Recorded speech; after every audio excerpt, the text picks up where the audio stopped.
شیطان الرجیم بسم اللہ الرحمن الرحیم۔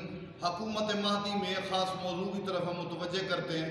ادیان اور مکاتب کے آئین اور ان کے احکام کا اجرا کرنے کے لیے ضروری ہے کسی حکومت کی پشت پناہی ہو۔ ویسے تو ایک آدمی کی تبلیغ ہے، معاشرے میں تبلیغ کے لیے وسائل اور حکومت کی تبلیغ کی ضرورت ہوتی۔ اس سے پہلے ماضی میں بھی موجود ہے آقا سید الانبیاء صلی اللہ علیہ وآلہ وسلم نے اپنی تمام کوششیں حکومت کے لیے صرف کر دی، جس میں قانون کا اجرا ہو، جیسے مدینہ میں آقا نے نظام بنایا۔ اس کے بعد اگرچہ ہمارے آئمہ کو زیادہ موقع نہیں، چند محدود آئمہ نے بھی کام کیا، جیسے امیر علیہ السلام اور آقا مجتبی کریم ہے۔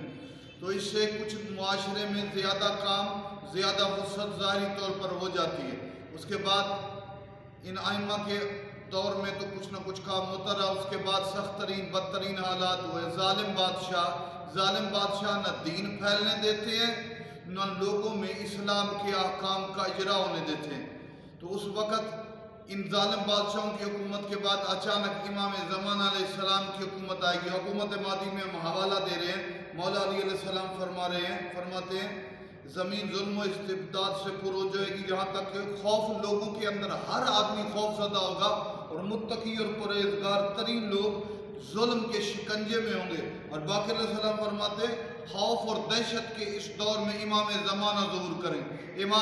پھر امام قانون، آئین، اسلام کے احکام، شریعت، دین کو پوری دنیا میں، جب دیکھیں نا باقی ہستیوں نے کام کیا محدود علاقے میں، جیسے موقع ملا تو امام زمانہ مکمل نفاذ عروج کا، اب اس مکتب مقدس کا، دین کا پورے احکام کو جاری کر کے ہر جگہ نافذ کریں گے اپنی حکومت کے ذریعے سے۔ والسلام علیکم ورحمۃ اللہ۔